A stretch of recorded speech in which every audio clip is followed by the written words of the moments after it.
है ना, family members को दिखा दूंगा। श्योर सर, श्योर बिल्कुल सर, बिल्कुल।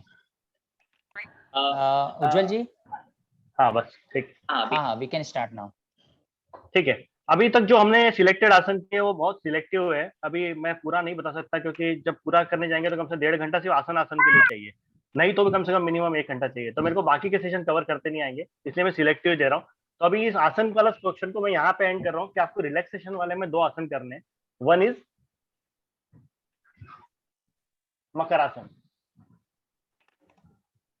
ये आसन इसलिए भी इम्पोर्टेंट है क्योंकि हम लोग ज्यादातर ये गर्दनों का जो प्रॉब्लम झेल रहे हैं ना, अभी ये गर्दन का प्रॉब्लम आ रहा है, रात के समय दर्द करता है, कुछ टेनिस उसको भी मतलब दिक्कतें आ रही है, लगातार कॉम्बी फ्लेम लेना पड़ रही है, तो ये वाला पर्टिकुलर आसन करने से आपको ये रिलैक्सेशन मिलेगा। कम से कम कोशिश कीजिए कि रात को सोने से पहले एटलीस्ट ये वाली पोजिशन में 15 मिनट 10 मिनट तो भी। इसको मतलब ये साइड व्यू दिखाइए ना इसका थोड़ा सा, ये आपका फ्रंट का ही दिख रहा है, साइड नॉर्मल है, मतलब ऐसा कुछ नया नहीं, इसमें प्लेन एकदम सिंपल है, सिर्फ ये इंपॉर्टेंट है, इसमें कोई एक्स्ट्रा कुछ भी नहीं है, रिलैक्सेशन वाला आसन है। ठीक है। एक है शवासन जो है, नॉर्मली शवासन की जो टेक्निक है वो सीखने वाली बात है, बिकॉज क्या है शवासन के अंदर जो है नॉर्मली सभी लोग शवासन करवाते हैं, वो बोलते हैं कि हाँ आप लेट जाइए और रिलैक्स हो जाइए, वैसा नहीं है। हमारे को बेसिकली है बॉडी के हर पार्ट को कमांड देना है। जब हम शवासन करें तब रात के समय जैसे नॉर्मली करते हैं या कोई भी एक्सरसाइज करने के बाद शवासन करते हैं, तो आप बॉडी के पार्ट्स को कमांड देना सीखिए। हमारा ब्रेन जो है बहुत सोफिस्टिकेटेड है, अगर हमारी बॉडी के अंदर कहीं पे भी स्ट्रेन होगा और उस पर्टिकुलर स्ट्रेन को अगर आपने कमांड दिया तो वो कमांड काम करता है और वो पर्टिकुलर एरिया में वो स्ट्रेन रिलीज हो जाता है। ठीक है, आप महसूस करके देखिएगा, जब आप रात को सोए तो एक एक पार्ट को आप बोलते जाइएगा कि मेरे बॉडी का ये पर्टिकुलर पार्ट, जैसे पैरों के पंजे हैं वो रिलैक्स होते जा रहे हैं, पैरों के पंजे जो है ढीले पड़ते जा रहे हैं, आप देखेंगे पैरों के पंजे ढीले हो जाएंगे। उससे पहले वहां पे स्ट्रेन था, लेकिन वो लंबे समय तक जब रहता है तब आपको नींद भी बराबर नहीं आती है।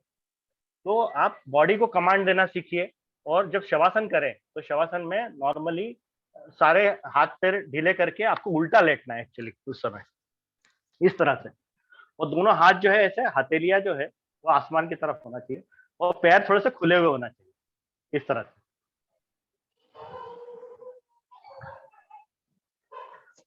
और ऐसी ही पोजीशन में आपको अपनी बॉडी को कमांड देना है।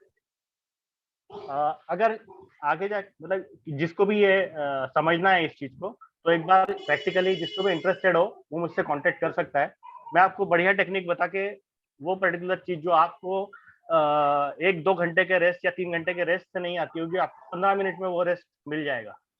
बॉडी को चाहिए बेसिकली रिचार्जिंग, यानी आपको चाहिए आराम, और आराम आप कम से कम टाइम में कितना ज्यादा से ज्यादा आराम कर सकते हैं, ये टेक्निक्स है। तो शवासन जो है वो उस टेक्निक का नाम है जहाँ बॉडी को कमांड दिया जाता है और उस पर्टिकुलर स्ट्रेस को रिलीज किया जाता है। ठीक है, तो ये आसन वाला चैप्टर मैं यही खत्म कर रहा हूँ, और इसके बाद में मैं एक 20 मिनट का आपको प्राणायाम का सेशन बताऊंगा। उससे पहले मैं थ्योरी बताऊंगा, थ्योरी क्या चीज है, प्राण क्या चीज होता है। जब तक ये चीज नहीं समझेंगे तब तक प्राणायाम का इंपॉर्टेंस नहीं समझेंगे। और मैं इतना दावे से बोल सकता हूँ कि प्राणायाम वो चीज है कि जो आपको दुनिया की हर चीज दिलवा सकती है। स्पेशली जो लोग स्टूडेंट्स मेरे से सुन रहे हैं वो एक बात ध्यान दीजिए कि जो व्यक्ति प्राणायाम करेगा 30 मिनट रोज का, आप 1 महीने 2 महीने के भीतर 3 महीने के भीतर आपके अंदर रिमार्केबल चेंजेस पाएंगे अपने आप के अंदर। और ये मेरा खुद का एक्सपीरियंस है, और ये मेरा मतलब ये है, इतना शोध है इस चीज को लेके। ठीक है, इसके पीछे की थ्योरी मैं आपको बताऊंगा। ठीक है,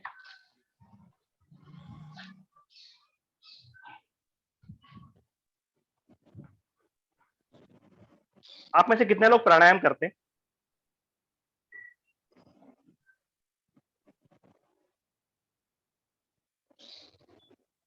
कुछ लोग हैं, कुछ लोग करते हैं, लोकेश सर करते हैं, कुछ स्टूडेंट्स करते हैं, संतोष सर हैं हमारे यहाँ। ठीक है, कोई एक आदमी जो भी मुझे लगता है वो बता सकता है कि प्राण क्या चीज होती है, प्राणायाम और प्राण क्या चीज होती है, मतलब प्राणायाम क्यों बोलते हैं और प्राण क्या चीज है? हाँ, अनिकेत वर्मा इस पे कुछ बोलना चाहते हैं, हमारे स्टूडेंट हैं। अनिकेत बोल सकते हैं आप। नो सर, हम बोल रहे थे कि हम भी करते प्राणायाम। हाँ हाँ बिल्कुल करते हैं आप, मैंने मान लिया आप करते ही हैं, लेकिन प्राणायाम और प्राण क्या चीज है, मतलब प्राणायाम किसको बोलते हैं और प्राण क्या चीज होती है, ये थोड़ा सा अगर हम हमें बताएं तो। अगर और जो भी आपको अपना समझना है जो सांसों पे कंट्रोल करके वर्क करना। ठीक है, और इसके अलावा जैसे शिव और शव होता है वैसे ही प्राणायाम और प्राण होते हैं। हाँ, वेरी गुड। जैसे अगर हमारे शरीर से शिव निकल जाएंगे तो हमारा शरीर शव में बदल जाता है, वैसे ही हमारे बराबर, शरीर से अगर हाँ। प्राण निकल गए तो मतलब वो जो प्राणायाम मतलब उस चीज को अपने शरीर के अंदर अपने शरीर को वैसा बनाना कि वो आपके शरीर के अंदर प्राण बने रहे, उस लायक हाँ, अपने शरीर को बनाना है ना। हाँ, अगर आपका शरीर बिगड़ गया तो ऑब्वियसली आपके प्राण निकल जाएंगे, दैट इज बराबर। The thing. ठीक है, आपका क्या नाम है? विनोद जी। विनोद जी। आजाद जी। हाँ, विनोद जी एब्सोल्युटली राइट, जो आपने बोला है एग्जैक्टली कि अभी इस समय जो ट्रेंड चला हुआ है प्राणायाम का, उसमें मैक्सिमम ट्यूटर्स, मैक्सिमम टीचर्स ये बोल रहे हैं कि ये ब्रीदिंग एक्सरसाइज है। इवन गवर्नमेंट के भी कुछ ऑफिशियल्स मैंने सुने हुए हैं जो ब्रीदिंग एक्सरसाइज बोल रहे हैं इसको। एक्चुअली ब्रीदिंग और प्राणायाम ये दोनों डिफरेंट चीजें हैं। ठीक है, ब्रीदिंग जो है प्राणायाम का एक मीडियम है। प्राणायाम के प्रोसेस में ब्रीदिंग एक मीडियम है, but breathing is not a pranayama. ठीक है, जैसे इन्होंने बताया विनोद जी ने कि जो प्राण है, ये प्राण जो है ये मेन खेल करता है। जब हमारे इसमें जो मर जाते हैं तो हम लोग बोलते हैं प्राण निकल गए। ठीक है, तो प्राण जो निकलता है तो उसका पोजीशन रहता है यहाँ से। तो हमारी खोपड़ी है, थोड़ा सा आवाज आ रहा है किसी का, आप ये म्यूट करना। हाँ, ठीक है। जो प्राण का जो हमारा बाहर निकलने का रास्ता है वो ये है सहस्त्रार, यहाँ से निकलता है प्राण। ठीक है, और इसका एंट्री का भी मार्ग यही है। जो आपने देखा होगा बच्चा जब पैदा होता है तो उसका ये वाला एरिया खोखला रहता है, वो बाद में भरता है। 6 महीने 8 महीने के बाद में ये स्कल डेवलप होता है, इतना सेक्शन ओनली। आप देखना किसी भी बच्चे का रहता है, वो कोमल रहता है उतना हिस्सा। तो प्राण वहां से एंट्री करता है और निकलने का रास्ता भी वही है। इसलिए हमारे यहाँ पे हिंदू संस्कार में बोलते हैं कपाल क्रिया करना। कपाल क्रिया मतलब अगर बाई चांस प्राण बचे हुए हैं तो वो निकल जाए। ठीक है, अभी प्राण किस फॉर्म में है, तो इसका फॉर्म भी समझना जरूरी है। तो ये फॉर्म है एयर फॉर्म में बोल सकते हैं या मॉलिक्यूलर फॉर्म में है। ठीक है, अगर हम साइंटिफिकली हम लोग बात करें, इंजीनियरिंग की लैंग्वेज में बात करें तो मॉलिक्यूलर एटम्स के फॉर्म में है ये, और ये फ्री एनर्जी है। ठीक है, हमारी बॉडी में मेटाबॉलिक एक्टिविटीज कंप्लीट करने के लिए ऊपर वाले ने एक लिमिटेड प्राण दिया हुआ है। ठीक है, उसको हम लोग बोलते हैं प्राण शरीर। ठीक है, हमारी बॉडी के 3 स्टेजेस हैं। अगर हम लोग बात करें तो 3 स्टेजेस हैं हमारी बॉडी के। Number 1, this is hardware. जो हमारा शरीर है वो हार्डवेयर है। ठीक है, इसके बाद में एक सॉफ्टवेयर है, वो है प्राण शरीर का। ठीक है, उसके बाद में एक और सॉफ्टवेयर है, that is called mind body. ठीक है, इनको शेल्स के रूप में हमारा बोला गया है, मनोमय कोश, प्राणमय कोश और अन्नमय कोश। अन्नमय कोश मतलब होता है आपका हार्डवेयर, मतलब हमारी ये बॉडी, स्थूल बॉडी जो है, इसके अपने लिमिटेशन है, इसके दायरे हैं। लेकिन इसके बाद का जो एनर्जी लेवल वाला जो बॉडी है उसके अनलिमिटेड वो चीजें कर सकता है। उसके पास में बहुत ज्यादा कैपेसिटीज है, वो कैपेसिटीज को समझना पड़ेगा। और उसके बाद में आता है, उसी का बेस है, वो है मनोमय कोश यानी माइंड बॉडी। हमारा जितना भी सिस्टम है सब माइंड के ऊपर चलता है। अगर माइंड 1 मिनट भी इधर उधर हो गया तो खत्म खेल। अभी अगर आप इलेक्ट्रॉनिक्स में काम करते हैं या फिर मैकेनिकल में काम करते हैं, अभी जो व्हीकल्स बन रहे हैं उसके अंदर सब में ECUs लगे हुए हैं और सेंसर्स लगे हुए जगह जगह पे। तो जहां से सेंसर से लेकर जो वायरिंग डायग्राम पूरा ECU से होते हुए मेन जो पैनल पे जाता है, जिसको हम इंस्ट्रूमेंट बोर्ड बोलते हैं, तो वो सारा जो आवागमन होता है उसी को हम लोग बोलते हैं ये पूरा कंप्लीट सर्किट है। ये सर्किट सिस्टम पूरा बोलते हैं इसको। और ये सर्किट सिस्टम हमारी बॉडी के अंदर भी है। हमारे माइंड जो है इसको गवर्न करता है, लेकिन एक्चुअल में पूरा सेंसरी सिस्टम्स जो है वो बहुत लंबा है। वो पूरा एक अपना एक नेटवर्क है, जाल है पूरा। तो इसको हम लोग मनोमय कोश बोलते हैं। प्राणमय कोश, मनोमय कोश और तीसरा है अन्नमय कोश। ये 3 जो बॉडीज है हमारी, इसका बैलेंसिंग बहुत जरूरी है। इसका बैलेंसिंग अगर बिगड़ गया तो ही हमारे को सबसे ज्यादा प्रॉब्लम आता है। ठीक है, मतलब इनमें से 2 अगर कोई चीज खराब हो गई तो तीसरा 100% खराब होगा ही होगा। सपोज जैसे आपकी बॉडी में कोई बीमारी है और आपके माइंड में भी कोई दिक्कत चल रहा है, तो डेफिनेटली आपके प्राण शक्ति गिरने लगेगी। अगर आपकी प्राण शक्ति गिरी हुई है, माइंड में भी प्रॉब्लम है, तो आपका इफेक्ट आपका बॉडी पे भी नजर आएगा। वो बॉडी आपकी खराब होने लगेगी, आपका दुबले पड़ने लग जाओगे या आपका सिस्टम काम नहीं करेगा। तो ये एक सिंक्रोनाइजेशन है माइंड, बॉडी और एनर्जी का। तो इन तीनों को सिंक्रोनाइज करने के लिए ही प्राणायाम किया जाता है, ठीक है। और जब तक ये प्राणायाम नहीं करेंगे तब तक उस बॉडी की जो कैपेसिटीज हैं या उसकी जो आगे की क्षमताएं हैं वो हमारे को नजर नहीं आती हैं। बाय डिफॉल्ट किसी किसी को बचपन से या जेनेटिकली मिली हुई रहती हैं, इसलिए हम बोलते हैं ना कि कोई अरे यार तो बहुत एक्स्ट्रा ऑर्डिनरी है। तो एक्स्ट्रा ऑर्डिनरी की क्षमताएं हम में हर आदमी में है, हर एक में है। हम में से हर आदमी में क्षमताएं हैं, लेकिन उसको वो जेनेटिकली या उसको उस बॉडी से मिली हुई है या उसके पिछले जन्मों से मिली हुई है, इसलिए वो कर पा रहा है। अदरवाइज आपके पास भी पोटेंसी है वो करने की। अगर आप आज चालू करेंगे तो आपको 5-7 सालों में 6 सालों में आपको वो कैपेसिटीज दिखने लगेंगी, ठीक है। और ये जो पर्टिकुलर स्ट्रीम है प्राणायाम का, इसके अंदर आपको क्या करना है, ये जो एटम मॉलिक्यूलर फॉर्म में जो प्राण मौजूद है, एनवायरनमेंट के अंदर मौजूद है वो फ्री एनर्जी के फॉर्म में। ये बहुत कम लोग जानते हैं कि हमारे को एनवायरनमेंट में भी वो चीज मौजूद है, सूर्य में भी, सूरज की किरणों में भी वो मौजूद है, खाने में भी मौजूद है, पानी में भी मौजूद है। यानी इस पृथ्वी के ऊपर जितने भी 5 एलिमेंट्स हैं, इन सारे 5 एलिमेंट्स का कंट्रोलिंग जो है वो प्राण के ऊपर है। वो प्राण वहां भी है और वो हमारी बॉडी में ही है। ये एक सिंक्रोनाइजेशन है बॉडी और प्लेनेट के एनवायरनमेंट का। अगर ये प्लेनेटरी एनवायरनमेंट का सिंक्रोनाइजेशन बिगड़ जाता है तभी हमारे को प्रॉब्लम्स आते हैं। आपको होगा कि कोई जानवर बीमार नहीं पड़ता है, या आपने कभी चिड़िया को बीमार होते हुए सिर पकड़ते हुए नहीं देखा होगा, ठीक है। या कोई कुत्ता वैक्सीन नहीं मांगता है, ठीक है, कि यार मैं बीमार हो गया, मेरे को वैक्सीन। हाँ, डॉक्टर क्या ले जाते हैं वो एक्स्ट्राऑर्डिनरी केस में, लेकिन जानवर अपने आप वो चीजें बिल्ड कर लेते हैं। क्यों? क्योंकि वो एनर्जी के प्राण शक्ति के साथ में सिंक्रोनाइज होते हैं। हम इंसानों की कैपेसिटी ज्यादा है तो वो उसने उसका दुरुपयोग करके उसने ये सब चीजें खराब की हुई है। अगर वो सब ये करता तो आज ये नौबत नहीं आती कि हमारा माइंड खराब है, अरे हम टेंशन में लग रहा है, ये और सिक्योरिटी, ये वो सब चीजें प्रॉब्लम्स, ठीक है। तो यहाँ पर ये 3 चीजों का सिंक्रोनाइजेशन अगर करना है तो प्राणायाम है। प्राणायाम है तो प्राण शक्ति को खींचना है। प्राण शक्ति जो है मॉलिक्यूलर फॉर्म में, एटॉमिक फॉर्म में, एनवायरनमेंट में अवेलेबल है, ठीक है। वो प्रकृति में ऑलरेडी अवेलेबल है, आपको बस खींचना है, आपको वो खींचना है। और हमारी बॉडी का जो प्राण है उसके साथ में उसका फ्यूजन करना है। ये एक मॉलिक्यूलर फ्यूजन है। हमारी बॉडी के अंदर जो प्राण एनर्जी है उसका एनवायरनमेंट के साथ में जब फ्यूजन होता है उसी को हम आयाम बोलते हैं। आयाम मतलब एक्सटेंशन, उसका एक्सटेंशन दिया है उसका। तो एक्सटेंशन दिया है मतलब क्या हुआ कि वो प्राण शक्ति उसकी बढ़ गई।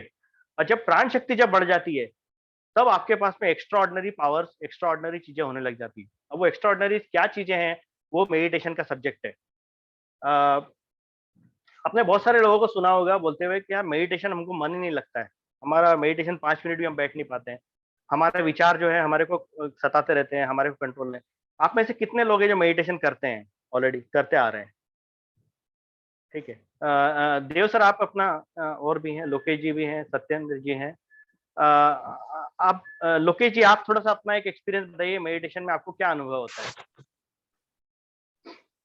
जी जुएल जी, स्टार्टिंग में तो जब मेडिटेशन करने जब बैठा करते थे तो वो मेडिटेशन हो नहीं पाता। जैसे ही आईज क्लोज करते थे तो बहुत सारे थॉट्स रैंडमली आना जाना करते रहते थे। तो धीरे धीरे जब वो उसका अभ्यास चलता रहा तो अभी ऐसी कंडीशन है कि स्टार्टिंग में 1-2 मिनट के बाद वो स्टेबिलिटी की तरफ हम चले जाते हैं। थॉट्स का आना स्पीडली जो था वो कम हो गया है और एक रिलैक्सेशन टाइप का जो है ना फील स्टार्ट हो जाता है। और टाइम का ऐसा पता नहीं चलता है कि हम बहुत टाइम से बैठे हुए हैं कि नहीं बैठे हुए। ठीक है। देव सर आपका क्या एक्सपीरियंस है इस फील्ड में? आपका वीडियो ऑडियो में था। शुरू में तो मतलब ध्यान नहीं लगता था, विचार आते रहते थे कंटिन्यूअस। धीरे धीरे प्रैक्टिस करते करते अभी वो जो विचार आने की जो वो है फ्रिक्वेंसी है वो तो कम होती जा रही है धीरे धीरे। ठीक है। और कोई है जो बोलना चाहते हैं, बताना चाहते हैं? सत्येन जी आप, हाँ आप बताइए। संगम जी।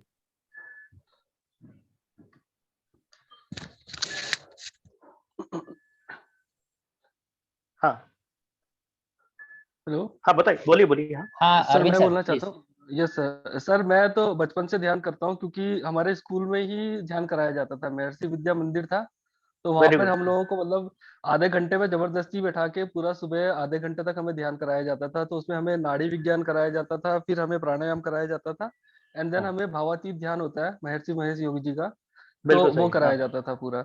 तो उसमें हम लोगों को बच्चों में पहले समझ में नहीं आता था, तो हम सो जाते थे मतलब उसमें ही। लेकिन धीरे हाँ धीरे जैसे हम लोग बाद में मतलब जैसे 12th के बाद हम लोग आए, तो फिर मैंने कंटिन्यू रखा। तो अभी ऐसा रहता है कि मतलब मेरे जब भी मैं बैठता हूँ तो मुझे कोई थॉट वॉट कुछ ज्यादा नहीं आता है। उसके बाद फिर श्री श्री रविशंकर जी का भी हमने ये सुदर्शन क्रिया की थी। तो बिल्कुल। जब पहली बार हमने सुदर्शन क्रिया की थी, तो मतलब ये पूरा जो बॉडी होती है, पूरी बॉडी में इस तरीके से सेंसेशन जैसे करंट दौड़ता है, वो पूरा हाँ होता था। तो मतलब उन्होंने ये बताया था कि इसका रीजन ये है कि जो आपके जितने भी स्ट्रेसेस जो होते हैं वो उस समय रिलीज होते हैं जब हम ध्यान व्यान करते हैं। तो अभी जैसे मैं डेली सुदर्शन क्रिया करता हूँ सुबह, तो मतलब मेरा ऐसा रहता है कि दिन भर पूरा अच्छा जाता है। इवन मतलब जैसे कोई परेशानी भी होती है तो वो अपने को ज्यादा प्रॉब्लम नहीं करती है। Very good very good. ये बहुत बढ़िया आपने जो इनपुट दिया है, इसी ये इनपुट के ऊपर मैं आगे बात कर रहा हूँ कि इन्होंने जितने भी लोगों ने बातचीत किया उन्होंने सबसे पहली जो चीज बोली है विचार। यानी आप सोचिए कि हम थॉट्स के बारे में बात कर रहे हैं, हम लोग दिन भर थॉट्स को यूटिलाइज करते हैं, हम लोग थॉट्स को एक डायरेक्शन देते हैं और थॉट्स पे ही सारा काम करके बाद में डेवलपमेंट हमारा उसी पे चलता है। लेकिन सबसे ज्यादा परेशानी थॉट से ही है हमारे को। ये बहुत बड़ी विडंबना है। ये क्यों है, इसका एक रीजन बताता हूँ मैं। क्योंकि हमारी बॉडी, हमारी जो सिस्टम है हमारी बॉडी के अंदर, उसके अंदर जो प्राण शरीर मैंने जो बताया और जो मनोमय शरीर है, ये पैरेलल में काम कर रहा है इस हार्डवेयर के साथ में। और इस हार्डवेयर में ये सारी चीजें डाटा सॉफ्टवेयर की तरह स्टोर होते जा रहे हैं। ठीक है। जब भी हम कोई नई आदत बनाते हैं या हम कोई नया विचार डेवलप करते हैं, तो उस विचार को पकड़ लगने में या उसको जमने में समय लगता है। उस जमने में जो समय लगता है वो एक प्रकार का हम लोग बोलते हैं कि एक सॉफ्टवेयर डाउनलोड कर लिया हम लोगों ने।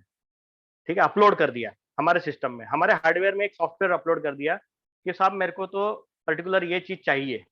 ठीक है। अब आपने वो जो सॉफ्टवेयर डाउनलोड किया है वो आने वाले समय में आपको परेशानी दे रहा है, क्योंकि आपको रैंडम थॉट में वो बार बार आ रहा है, जबकि आपको उसकी जरूरत नहीं है। अब वो पुरानी चीज आप छोड़ चुके हैं, आप बहुत पहले वो काम छोड़ चुके हैं, लेकिन अभी भी वो थॉट मौजूद है क्योंकि वो सॉफ्टवेयर के फॉर्म में जमा हुआ है। एनर्जी का एक प्रिंसिपल है कि जब हम कोई चीज क्रिएट करते हैं, तो क्रिएट करने में जितनी एनर्जी लगी है उसको डिस्ट्रॉय करने में भी उतनी ही एनर्जी लगेगी। ये एनर्जी का बेसिक प्रिंसिपल है। आपने विचारों का सॉफ्टवेयर जो है किसी पावर से खड़ा किया है, वो विचारों से खड़ा किया है, वो विचारों से नहीं जाने वाला है, उसके लिए एनर्जी लगेगी। वो एनर्जी है प्राण शक्ति। इसलिए मैंने आपको बताया कि माइंड, बॉडी और एनर्जी, इन तीनों का जब कॉम्बिनेशन करेंगे तो उसमें आप केवल दो ही चीज, एक ही चीज का कॉम्बिनेशन कर सकते हैं, वो है प्राणायाम। क्योंकि माइंड आपके कंट्रोल में नहीं है, बॉडी के अपने लिमिटेशन है। तो आप क्या कर रहे हैं, आप प्राण शक्ति को बढ़ाएंगे, बाकी की दो चीजें अपने आप सिंक्रोनाइज हो जाएगी, बाकी की दो चीजें अपने आप मैनेज हो जाएगी। और जब ऐसा होगा तब ये जो सॉफ्टवेयर्स हैं जो आपने डाउनलोड करके रखे हैं लंबे समय तक के लिए, ये सॉफ्टवेयर डिलीट होते जाएंगे। और ये आपको बाकायदा इस प्रोसेस में महसूस होगा कि मेरे बहुत जो पुरानी थिंकिंग थी, वो जो मेरा जो सर्किट चल रहा था या डिप्रेशन चल रहा था या मेरे दिमाग में कोई पर्टिकुलर चीज चल रही थी, तो वो जा चुकी है। आप 3 महीने 2 महीने प्राणायाम करेंगे, आपको 2 महीने बाद पता लगेगा कि वो चीज गायब हो गई है बाय डिफॉल्ट। ये प्राणायाम की ताकत है। और ये प्राणायाम का सिर्फ ट्रेलर है, ये बेसिक चीजें हैं। जब आप करना चालू होते हैं तो ये बाय डिफॉल्ट होगा, इसके बाद में डेवलपमेंट चालू होता है इसके आगे। ठीक है। अब प्राण को समझने के लिए आपको समझना पड़ेगा सांसों को। अभी सांसों को क्यों समझना है मैं आपको बताता हूँ। क्योंकि हमारा बॉडी जो है इस एनवायरनमेंट के लिए सिर्फ सांसों से जुड़ा हुआ है। ये सांस जो है प्राण का मीडियम भी है और ऑक्सीजन सप्लाई का मीडियम भी है हमारा बॉडी के अंदर। हमारी बॉडी में जो ऑक्सीजन का काम हो रहा है वो सब इसी के थ्रू हो रहा है। जो एनवायरनमेंट में पंच तत्व हम लोग बोलते हैं, 5 एलिमेंट्स जो बोलते हैं, वो 5 एलिमेंट्स हमारी बॉडी के अंदर भी है। सेम उसी रेशो में, उसी सिंक्रोनाइजेशन में वो पांचों एलिमेंट मौजूद है। और ये पांचों एलिमेंट जो मौजूद हैं, ये सांसों के फॉर्म में आपको पता लगते हैं। अगर आप सांस को ध्यान से देखेंगे तो आपका एक नॉस्ट्रिल जो है, एट ए टाइम एक ही नॉस्ट्रिल चलता है। आप अभी हाथ लगाइए, जो भी आपको पता लगेगा एक ही नॉस्ट्रिल चल रहा है। कौन सा चल रहा है देव सर?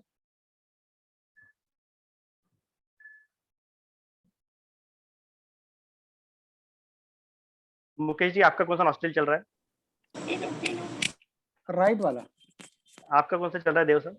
राइट वाला, राइट राइट। राइट है। ठीक है। और कोई है? राइट साइड वाला चल रहा है। राइट, ठीक है। तो आप देखेंगे कि ये जो राइट साइड वाला नॉस्ट्रिल अभी चल रहा है, ये इसका एक सीक्वेंस है। आपने देखा होगा कि पुराने जमाने में हमारे लोग जो पंचांग देखते थे,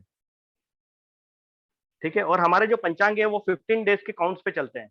अमावस्या और पूर्णिमा से अमावस्या, शुक्ल पक्ष और जो है कृष्ण पक्ष से 2 चलते हैं, ठीक है। तो हमारा बॉडी भी उसी रेशो में सिंक्रोनाइजेशन में चलता है, ठीक है। वो कैसे, मैं बताता हूँ आपको कि जब हम सांस लेते हैं तो ये सांस के अंदर भी वेराइटी है। ये जो लेफ्ट से राइट से जो चल रहा है आपका, ऐसे ही हर एक 120 मिनट्स के बाद में ये चेंज होकर लेफ्ट से चलने लग जाता है, एवरी 120 मिनट्स। और इस 120 मिनट्स के पीरियड के बीच में 24-24 मिनट के 5 स्लॉट होते हैं, ठीक है। और ये जो स्लॉट्स हैं, 5 स्लॉट जो 24-24 मिनट में, इसमें आपके पांचों तत्व चलते हैं। आपने देखा होगा ये सांसों की लेंथ भी बदलती जाती है। ये लंबी सांस से लेकर तो यहाँ तक शॉर्ट सांस तक, ऐसे हर 24-24 मिनट बाद ये चेंज होता है। ये बहुत गूढ़ विज्ञान है। अगर हम इसको नहीं समझेंगे, हमारी सांसों को नहीं समझेंगे, तो फिर हम कुछ नहीं समझ सकते। और ये जो पांचों तत्व जब चलते हैं, यानी हीट चलेगा, फिर उसके बाद वाटर चलेगा, वाटर के बाद में एयर, फिर स्पेस, फिर हीट, ऐसा कंटिन्यूस चलता रहता है। ये कंटिन्यूसली जब ये प्रोसेस चलता है, तभी हमारा बॉडी इस एनवायरनमेंट के साथ में सूटेबल मैनेजमेंट करके रखता है। अदरवाइज तो हमारा बॉडी या तो गर्म होके मर जाता, या हम सर्दी होके मर जाते, या फिर हम लोग हमारे बॉडी पूरा जल जाता, या हम लोग हवा से, मतलब बॉडी के अंदर हवा इतनी भर जाती। इसलिए आपने देखा होगा पुराने जमाने में नाड़ी विज्ञान के जो आचार्य थे, वो नाड़ी देख के बोलते थे कि ये कौन सा चल रहा है, वात पित्त का चल रहा है, कफ चल रहा है, क्या चल रहा है। वो इसी वजह से, क्योंकि वो नाड़ियों के ऊपर कैल्क चलता है कि आपका कौन सा नॉस्ट्रिल चल रहा है, कौन सा तत्व चल रहा है बेसिकली, ठीक है। और आपको एक मजे की बात बताऊं जो आपने कभी नहीं सुनी होगी, ये पांचों तत्व जब चलते हैं तो इनका भी एक अपना आकार होता है। आप जब आईने में सांस को छोड़ेंगे तो एक अपना आकार बनाते हो। अगर जिसको आगे डिटेल में जाना होगा तो मेरे से बात कर सकता है वो, कि ये कैसे काम करते हैं, ठीक है। और जो लेफ्ट नॉस्ट्रिल है, ये हमारा जो है प्लानिंग पार्ट डिसाइड करता है, लेफ्ट, इसको हम ईड़ा नाड़ी बोलते हैं। और राइट जो रहता है वो एग्जीक्यूशन डिनोट करता है। यानी जब हम भी कोई एग्जीक्यूशन का काम कर रहे हैं और हमारे राइट नॉस्ट्रिल चल रही है, तो हम ज्यादा बेटर तरीके से काम कर पाएंगे, ठीक है। और जो लेफ्ट नॉस्ट्रिल अगर चल रही है, तो ये हम लोग प्लानिंग का पार्ट ज्यादा कर पाएंगे। इसलिए जो कवि हैं, राइटअप्स लिखने वाले लोग बाग हैं, ये इनका चंद्र जो है वो बलवान रहता है, बोलते हैं चंद्र बलवान है, सूर्य बलवान है। तो सूर्य मतलब एग्जीक्यूशन पार्ट है, चंद्र मतलब कूलिंग पार्ट है, प्लानिंग का पार्ट है। ये अपना खुद का इंपॉर्टेंस है रात दिन का, ठीक है। तो ये एक भगवान ने वैसा चीज बनाया है इस बॉडी को। और जब ये लेफ्ट नॉस्ट्रिल चल रहा होता है, तो हमारे जो पूर्वज है वो क्या करते हैं, ये हमारे बॉडी टाइमिंग है, इंसानों का एक बॉडी टाइमिंग है। ये बॉडी टाइमिंग अगर आपको चेक करना है तो आप देखेंगे तो पूर्णिमा के रोज, पूर्णिमा का नेक्स्ट डे, यानी कृष्ण पक्ष जब चालू होता है, फर्स्ट डे, जब सबसे पहले जब मॉर्निंग में उठेंगे, तो आपका कौन सा नॉस्ट्रिल चल रहा है उस पर डिसाइड होता है कि आप स्वस्थ है या नहीं है, या आपका बॉडी टाइमिंग सही है कि नहीं है। अगर एकदम विपरीत चल रहा होगा तो आप परेशान हो जाएंगे, ठीक है। तो ये चीजों को समझना बहुत जरूरी है।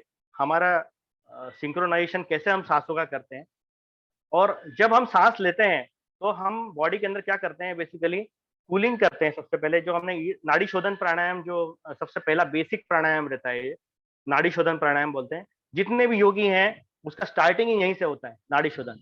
नाड़ी शोधन, शोधन मतलब प्यूरिफिकेशन। तो हमारे मेटलर्जिकल या इंजीनियरिंग में एक फंडा है, वो है कि हम जब किसी चीज को कूल करते हैं, उसके बाद फिर हीट करते हैं, फिर कूल करते हैं, फिर हीट करते हैं, उसके बॉडी के जो उसके पर्टिकुलर उस कंपोनेंट, उस एलिमेंट के जो इम्प्यूरिटीज हैं वो अलग हो जाती है। मेटलर्जी के अंदर भी ऐसा ही होता है।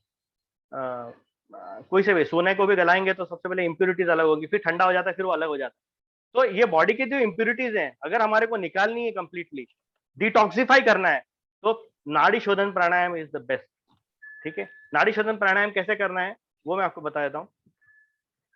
बहुत सारे लोग कर रहे होंगे, इसमें कोई नई चीज नहीं है। आप यूट्यूब पे देखेंगे तो आपको नाड़ी शोधन प्राणायाम मिलेगा, लेकिन ये बेसिक थ्योरी नहीं मिलेगा जो मैंने आपको बताया है, ठीक है।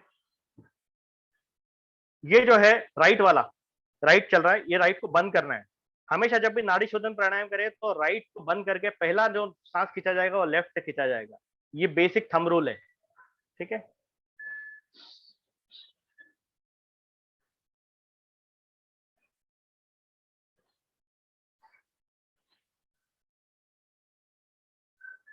ठीक है, मतलब राइट को बंद करके लेफ्ट से लेना है, फिर राइट से छोड़ना है, फिर उसके बाद इसको बंद करना,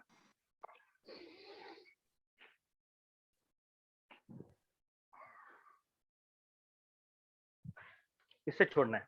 मतलब जैसे ग्लास के अंदर जो दूध जैसे ऐसे करते हैं ना, ऐसा इस टाइप का जो मिक्सिंग करते हैं, वैसा मिक्सिंग करना है।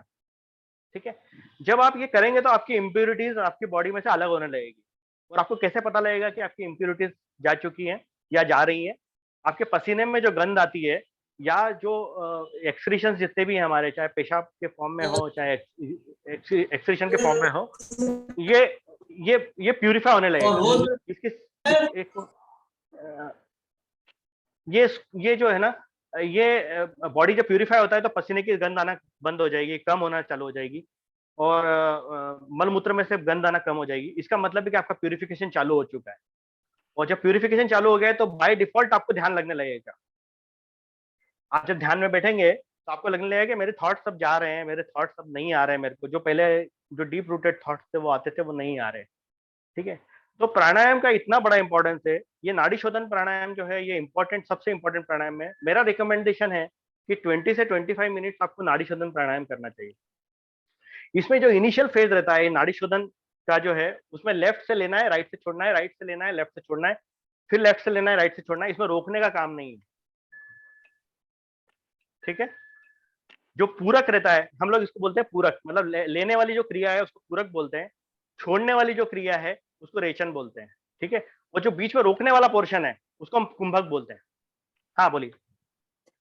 इसको एक हाथ से ही कर सकते हैं कि दोनों हाथ का यूज नहीं नहीं, करके? ऐसा दोनों हाथों मैंने जस्ट समझाने के पर्पज से बताया, बाकी तो नॉर्मली ये वाले पोजीशन रहती है। जब आप जैसे एक वाटर की ट्यूब को आप किस तरह से ऐसे क्लोज करते हैं ना, हल्का सा दबाते हैं इधर वाले इसको, तो आप ये हल्का सा दबा लें और इसको पूरा क्लोज कर लें, और हल्के हल्के जैसे वो पानी की धार अपन धीरे धीरे छोड़ते हैं कि नहीं, वैसे हवा को छोड़ना है अंदर की तरफ।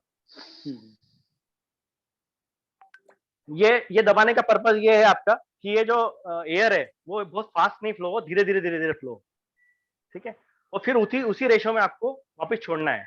ये रेशो 1:4:2 होता है नॉर्मली। आप 1:2:2 भी करेंगे तो भी चलेगा। यानी 10 सेकंड अगर आपने लेने में लगाए हैं, 20 सेकंड आप रोकिए और 20 सेकंड आप उसको निकालने में लगाइए। ठीक है, थोड़ा बहुत इनिशियल स्टेज में आपको गड़बड़ियां होंगी, लेकिन आपको ये रेशो मेंटेन करना है लेफ्ट और राइट दोनों के लिए। ठीक है, तो पहले स्टेज में आपको नाड़ी शोधन करना है। ठीक है, और उसके बाद में फिर प्राणायाम मतलब कुंभक लगाना है।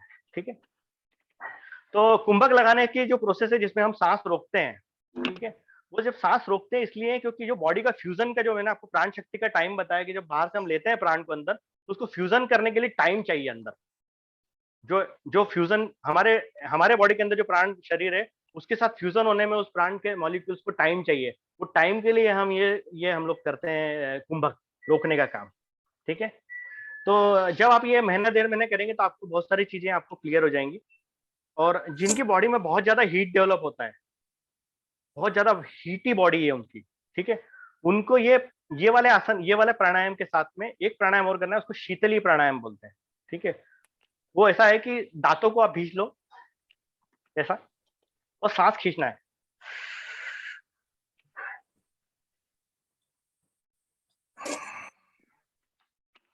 और नाक से छोड़ना है। ठीक है, इसको शीतली बोलते हैं। एक और प्राणायाम होता है उसको सिस्कारी प्राणायाम भी बोलते हैं, ये भी कूलिंग के लिए है।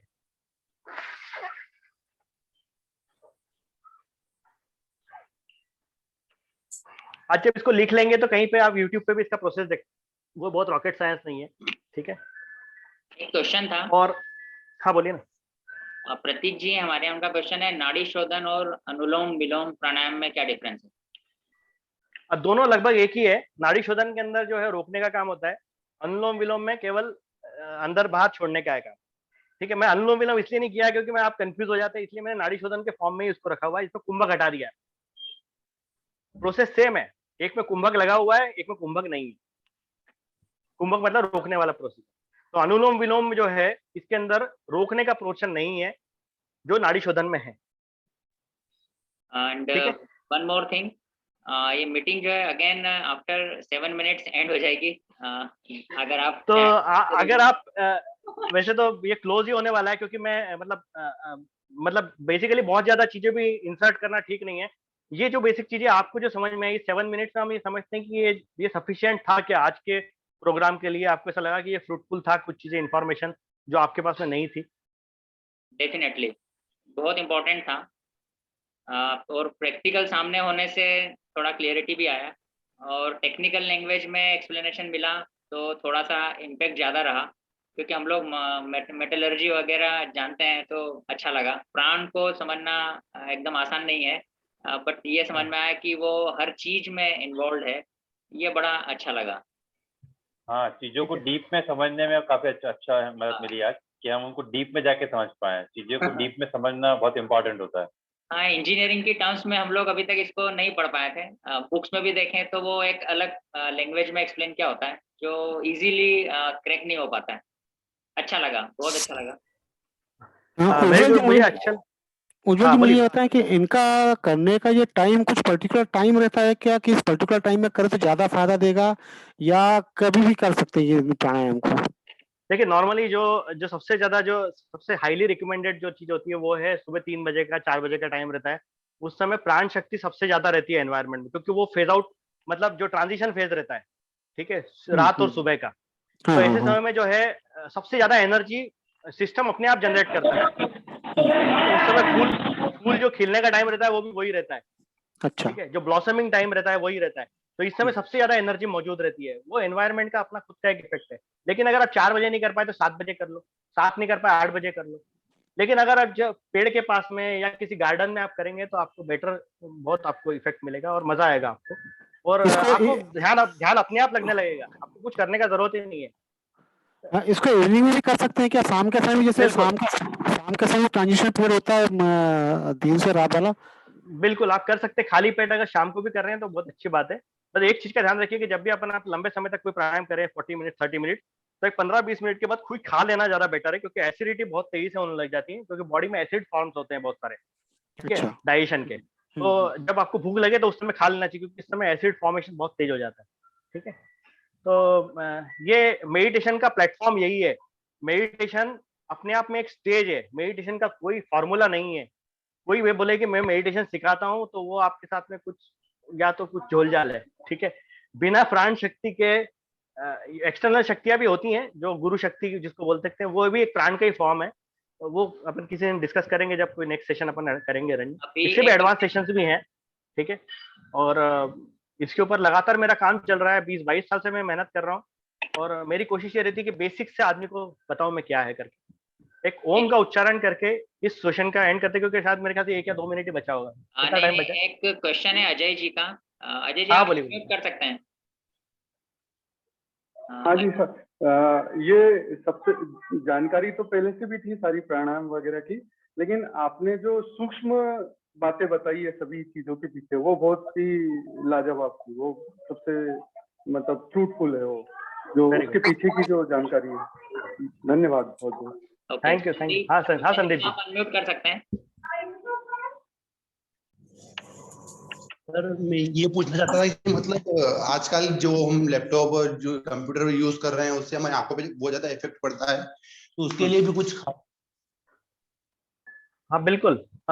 जो आंखों के जो सूक्ष्म व्यायाम है, आंखों की एक्सरसाइज जो है, आंखों की पुतलियों की, आप मेरा नंबर लिख लीजिए। मतलब आप जितने भी लोग हैं सत्येन जी से नंबर ले सकते हैं। हाँ, मैं 907 आप प्रोवाइड कर दीजिए। आपको जो भी बारीक बारीक चीजें हैं जो पूछने की है, आप उस पर डायरेक्टली पूछ सकते हैं, ऐसे कोई प्रॉब्लम नहीं है। और ये एक दिन का एक्टिविटी नहीं है। हम ये घड़े में समाने वाली बात है सागर को, कि आप 1 घंटे में कोई योग को सेशन को समझ सकता है। I spend 20 years in this field.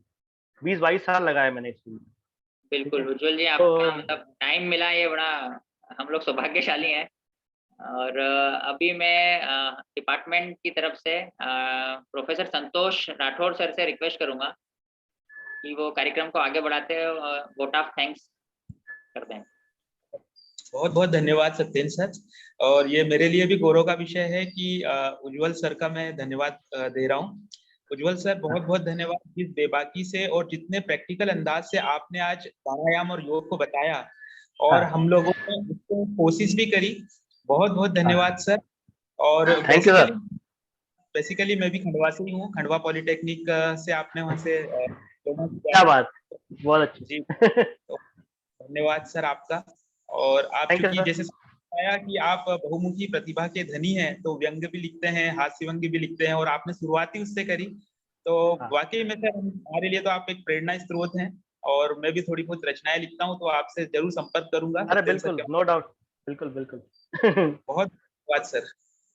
चलो, यहाँ थैंक यू पे सर, थैंक यू।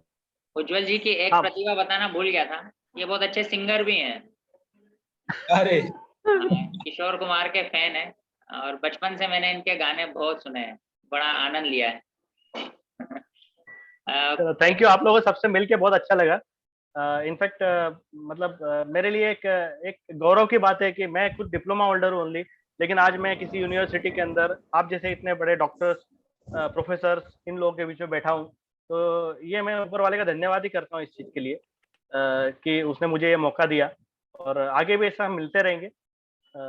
और थैंक यू, बहुत बहुत थैंक यू। मेरे आपके कुछ टेक्निकल सेशन भी हमारे स्टूडेंट्स के लिए करवाना चाहेंगे, नो डाउट सर, जब भी करवा समय देंगे। देंगे, क्योंकि हमारे यहाँ ऑटोमोबाइल इंजीनियरिंग में स्पेशलाइजेशन कोर्स होता है। तो जो बराबर। स्टूडेंट्स हैं हमारे पास, यूजी, पीजी और डिप्लोमा सभी स्टूडेंट्स एक साथ हैं। तो ऑटोमोबाइल टेक्नोलॉजी पे उनको कुछ अगर नॉलेज शेयरिंग करेंगे तो और अच्छा लगेगा। श्योर श्योर, बिल्कुल बिल्कुल, मैं नो इस पे डाउट, प्लान करता हूँ, और आपसे सहयोग की आशा है।